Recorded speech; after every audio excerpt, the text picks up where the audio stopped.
Seven made Andrew Kevin Walker the premier name in serial killer cinema.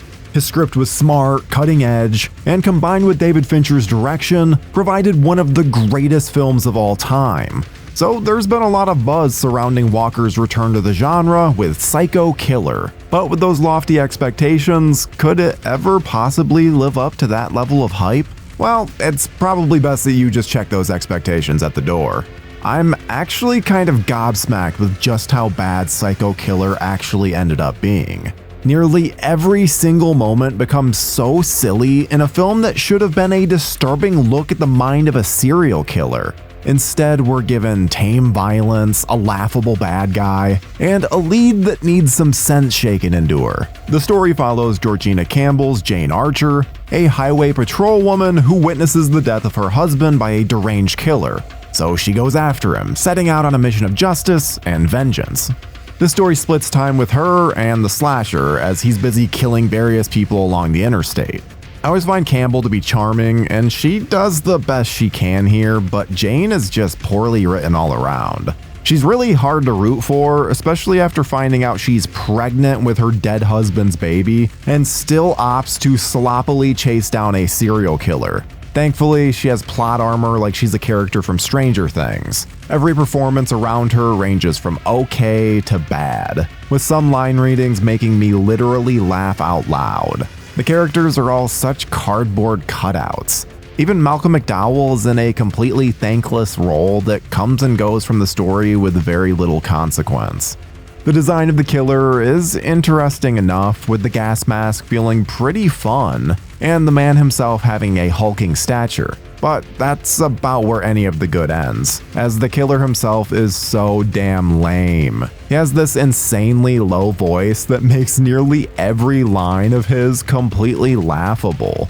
Almost every other scene is the psycho killer killing someone, and it was shocking just how often it happened off-screen or in a flash. There's no impact whatsoever.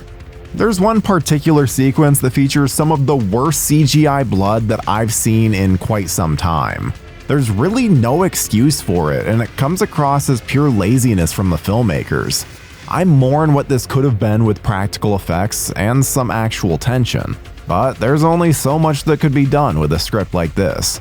As much as Andrew Kevin Walker's name carried this film into the public consciousness, it probably would have just been better if he just went by the old reliable Alan Smithy instead. The characters all suck, the dialogue is cringy, and the twists are hardly even twists. They're simply stating things that any savvy viewer will have already figured out. This is the kind of screenplay that a teenager writes and thinks they've written something amazing, only for it to be ridiculed by anyone with any sense of plot progression, character development, or just knowing how human beings actually act.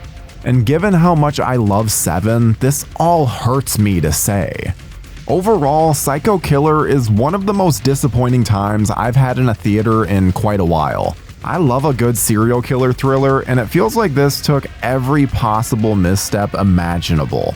For a movie that features so many kills, I can't believe how little impact they actually left. The film itself was completely barren of any tension, and that's probably because there was no one to care about. Victims are simply fodder, and we don't even get names for most of them. That would have been fine if they went for shock value, but there's not even any of that present.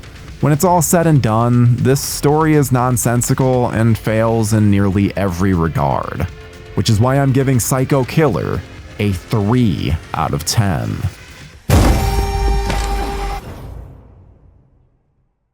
Thank you for clicking on our video, everybody. If you like what you saw here, please make sure you like the video and subscribe and share with your friends who like this sort of content. JoBlo was created by movie fans for movie fans, and we appreciate your support.